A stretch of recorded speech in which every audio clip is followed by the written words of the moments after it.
रविवार मिसळवार.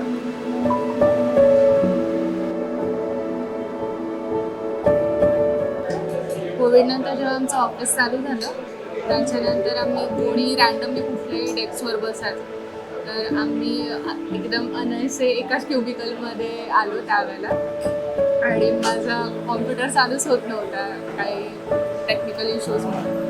सो त्याने मला फर्स्ट टाइम हेल्प केली होती आणि अशी आमची ओळख झाली. तेव्हा मला त्याचं नाव पण माहीत नव्हतं. विराज. जेव्हा ह्याचं लास्ट सायबेजमध्ये जेव्हा लास्ट डे चालू होते तर अचानक काही इश्यूजमुळे माझं प्रोजेक्ट चेंज झाला आणि मी डायरेक्ट ह्याच्या प्रोजेक्टमध्ये आले आणि तेव्हा आमचं जास्ती भेटणं झालं किंवा बोलणं झालं. तर मग एका पॉईंटला आई अशी एवढी माझ्यावर भडकली होती की काय हे तू कुठलेच मुलगे बघत नाही आहेस, कुठल्या मुलाला काही रिस्पॉन्स करत नाही आहेस, काय चालू आहे वगैरे असं. तर मग एका पॉईंटला माझं पण असं झालं की नाही बाबा आता सांगून टाकूया. मग मी ह्याला काही विचारलं पण नव्हतं. मी डायरेक्ट सांगितलं की बाबा आहे बाहेर मी बघितलंय मुलगा चांगला आहे आणि मी त्याच्याशीच लग्न करणार. आणि हे मला माहितीच नव्हतं. मिसळीची तर्री कशी तिखट आहे झालेलं माझ्या डोक्यामध्ये.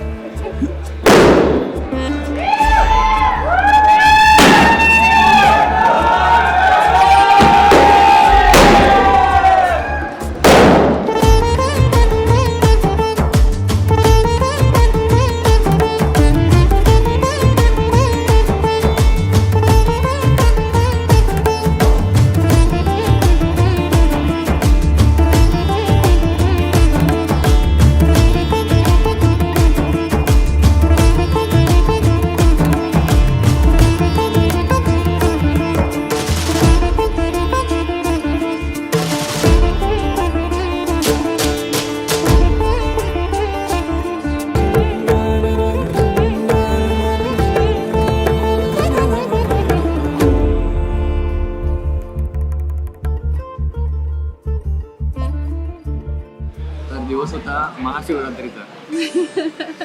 महाशिवरात्रीच्या दिवशी जनरल त्याच्या आधी बऱ्याचदा माझ्या घरी वगैरे झालेली बाकी मित्रमैत्रिणींची होते तसे.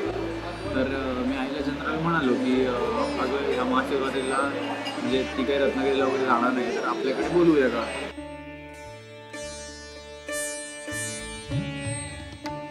हॅलो ओळखलंस का?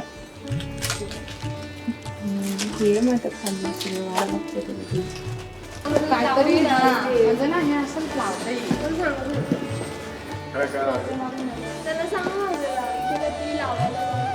आणि आता त्याच्या पुढची थोडीशी स्टोरी ती स्वतः सांगेल की काय आणि कसं घडलं वगैरे.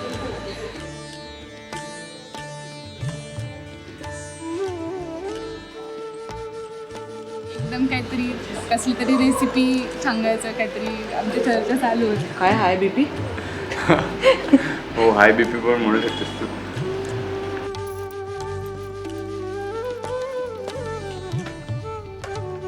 पटकन सांग मिसळ संपते माझी.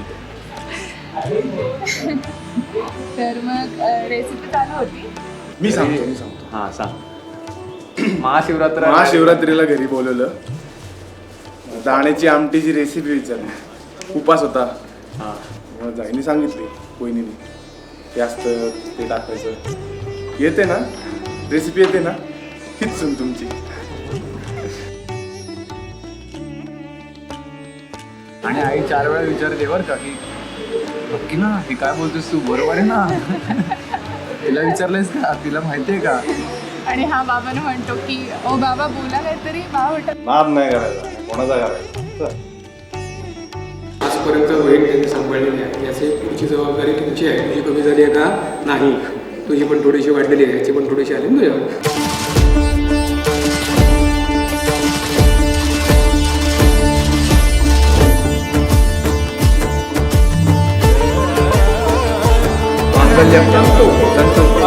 अनेन मम जीवन हेतुना कंठे बध्नामि शुभगे शुभगे साजीव साजीव शरदः शतम शतम